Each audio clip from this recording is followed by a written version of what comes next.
2026, A Year of Quilts by Studio 180 Design.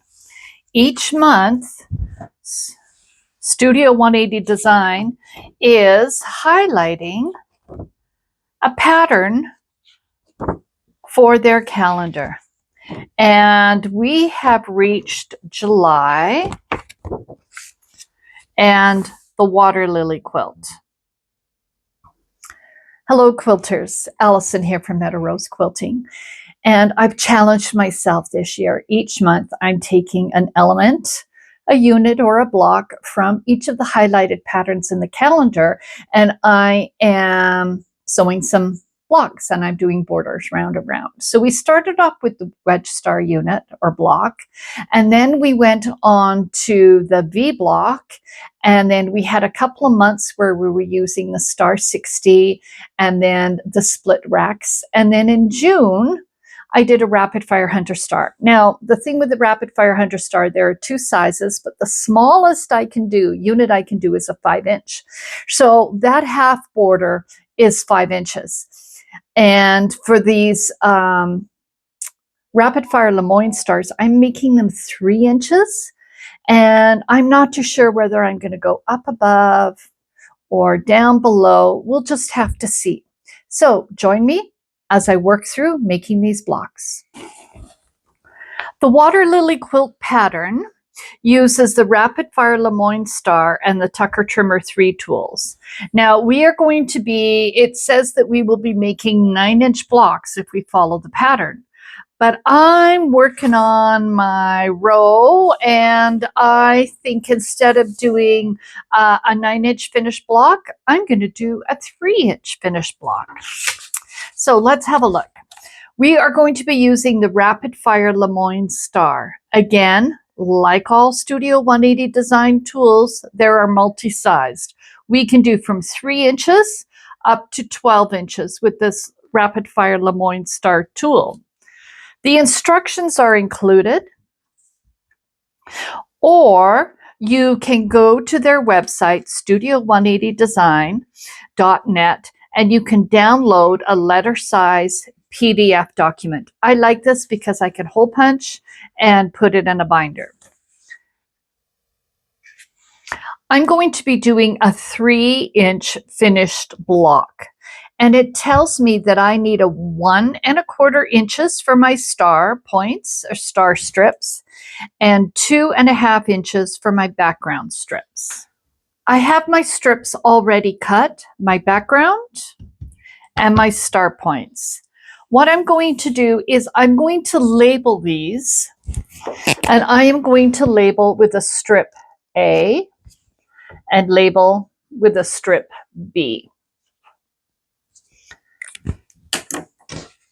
And what I want to do for my A strip is I want to stagger the start of my star point. So what I'm going to do is I'm going to stagger it and start my star strip the width down of my background. So what I'm going to do is I'm going to fold my background strip, and then I'm just going to slide that in, and that's going to be the perfect position to start. And I'm going to do the same thing with my B strip.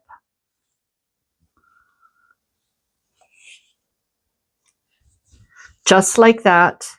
And then I'm going to sew those two together. I have pressed my seam allowances to the A background strip and to the B star strip. Now I'm going to stack them so I can cut my pieces. So let's just flip everything over. And what we're going to do is we are going to nest those seam allowances. So I'm just going to play with them a little bit till those 2 seam allowances are feeling nice and flat. So now I'm going to cut, but I need to cut a 45-degree angle. So the first thing I'm going to do is I'm going to line that dotted line on my ruler with the edge of my strip. I could line it up on the edge of my seam. I like to do up here. It just gives me a little more fabric over here. So what I'm going to do is I'm going to line that up. Let's see if we can come back a little bit. There we go. Lined up. That's my 45-degree line. I'm going to take my ruler, and I'm using the First Choice ruler. I really like these from Studio 180 Design. And I'm going to hold this down, slide this one away, grab my cutter, and cut.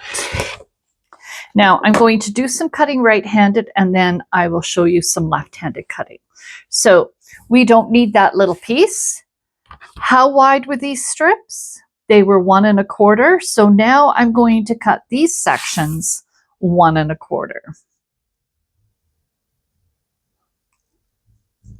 There we go, 1 1/4 and cut. I've cut my strip.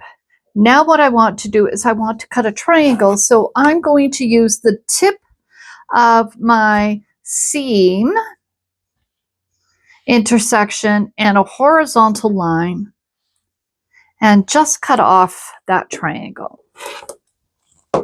Let me do it again. I'm going to cut 1 1/4 inches.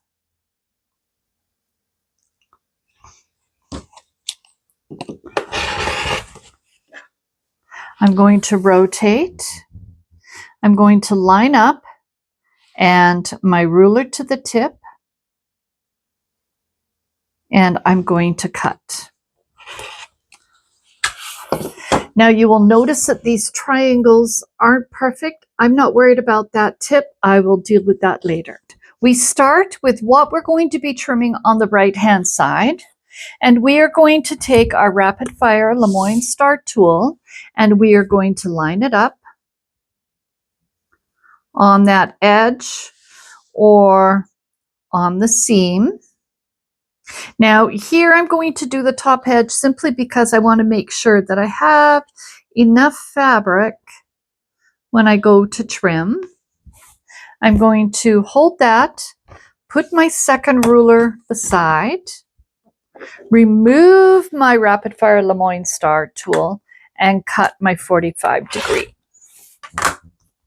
And then I am going to trim these sections into 1 1/4.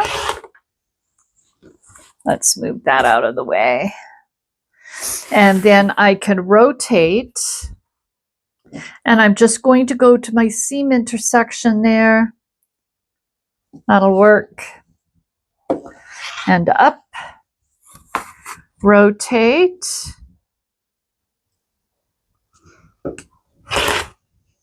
and up. Let's pull that away. So we are now going to sew these together. We're going to sew the triangles on the outsides first. And because these pieced units have been precision cut, we're going to always sew with the precision cut piece on top, like that. So we're going to sew down, and we're going to sew down. I'm going to do that to all of these. Be right back. We have sewn our triangles onto our pieced units, and I have pressed. Now I'm going to continue the pressing direction as my first. So in this case here, this is my A unit. I press to the A, and my seam allowance is going to continue going round to the A. On this side, my seam allowance was originally pressed to my star away from my B, and so I'm going to continue pressing that seam allowance in the same direction. Now, one of the things that we do with Studio 180 Design tools is we spit. We sew, we press, and then we trim. So what I want to do is I want to trim these units down before I actually sew them together. I'm making a 3-inch unit. I'm going to find my 3 line, which is a little dotted line, And let me trim right-handed. So I'm going to turn it towards the right, line up that dotted line on my seam intersections, and I'm going to cut. So I'm going to cut that edge, and without getting in the way, I'm going to cut that edge. There we go. So that's right-handed trimming. Let's trim the left one, and we're going to face off to the left. And we're going to line up that dotted 3 line.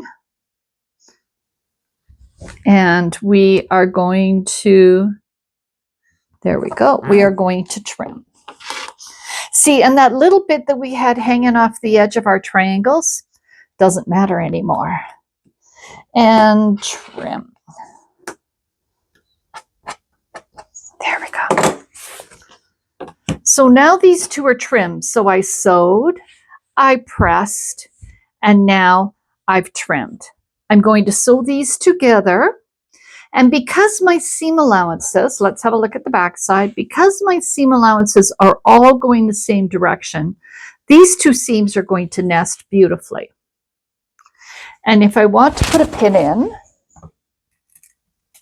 I can put a pin in right there to hold it. And if I want to put a pin in at the tip, I can put a pin in and hold it right at the tip. I'm going to do that to all of them and then sew them all. My units are sewn and I press my seam allowances open. Now, normally I would continue pressing my seam allowances in the same direction all the way around. But because this unit is so small, I want to reduce the bulk. So I am going to take 4 units, just like that, and sew them together. So pairs and pairs. So we'll take these 2. Now, like before, my seam allowance is coming towards my background and my seam allowance is going towards my star point. So that seam intersection will nest. I'll grab a pin and just pin through there. Now, I want to make sure that these seam intersections match. So I'm going to take a pin and I am going to feed through my seam allowance and make sure I come out at my seam allowance and up to the top through my seam allowance and make sure. So my pins are going opposite ways. I'm not going to worry about it that much. It's just I can get it nice and close, and as I'm stitching, pull that pin out. Let's sew. I've sewn my quarters together into pairs, and what I've done is I've continued pressing the seam allowances open to reduce the bulk. Okay. Now what I want to do is I want to sew these 2 halves together. And the first thing I'm going to do is I'm going to pin at the very, very intersection of my seams. I'm just grabbing some pins here. All right, so what I want to do is I want to put a pin right at that seam intersection. There we go. And it should come out right at that seam intersection. And then on the other side, I want to go in and come out. Now I'm going to hold that pin perpendicular to my seam. If I tip it, what happens is that under fabric is going to slide, and I don't want that to happen. So I'm just going to hold that there for a few minutes. I'm going to pin my seam intersections where they nest.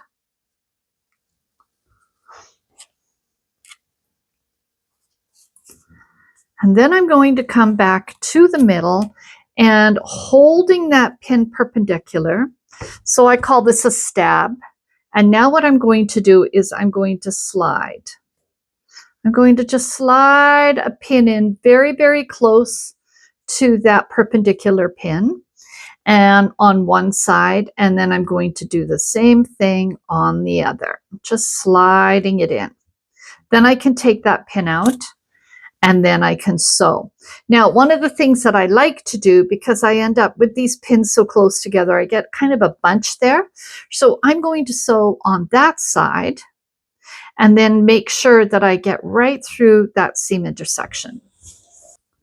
I've sewn that seam, and before I press it open, I want to have a look at that stitching line, and it went right through the intersection. So now I can open up and have a look, and I'm pretty happy with that. I probably could have gone a stitch closer. I'll work on it as I do my other ones, but now I can press this open. My block is complete. Now I need to trim it. My Tucker trimmer tool has two markings on either side of it. If we measure from this edge with that whole circle, we are going to be cutting whole numbers. If we measure from this half circle, we're going to be measuring half inches or half numbers. Now, I want this block to finish at 3.5.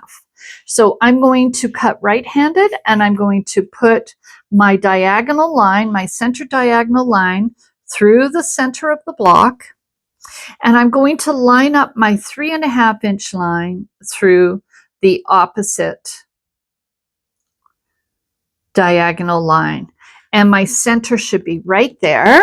And I am going to trim. And I am going to trim. Then I'm going to rotate. And now what I can do, I have an extra dotted line here. I can just line that up. Make sure my center diagonal is lined up, and trim and trim. There we go. There's my block. Let's trim left-handed. All right, so we go. Here's my press block. I rotate my ruler to the left, find that 3.5 inch diagonal, and line up my center diagonal right there. This is a little wonky, but I think we got it. So we're going to trim. We're going to trim. We're going to rotate. And we are going to trim and trim. So there are my 3-inch finished Rapid Fire Lemoyne Star blocks. Well, there's my little mini Rapid Fire Lemoyne Star blocks. Now I have 1, 2, 3, 4, 5, 6, 7, 8. I have 8. And I think what I'm going to do is I'm not going to sew them on yet. I'm going to wait till I get to my next month in August. We're doing the wedge star, and I've got some really cool fabric I want to use that I think if I intersperse them and alternate the wedge stars with my Rapid Fire Lemoyne Star, I'll get a really nice border there. So check back in August. Happy quilting.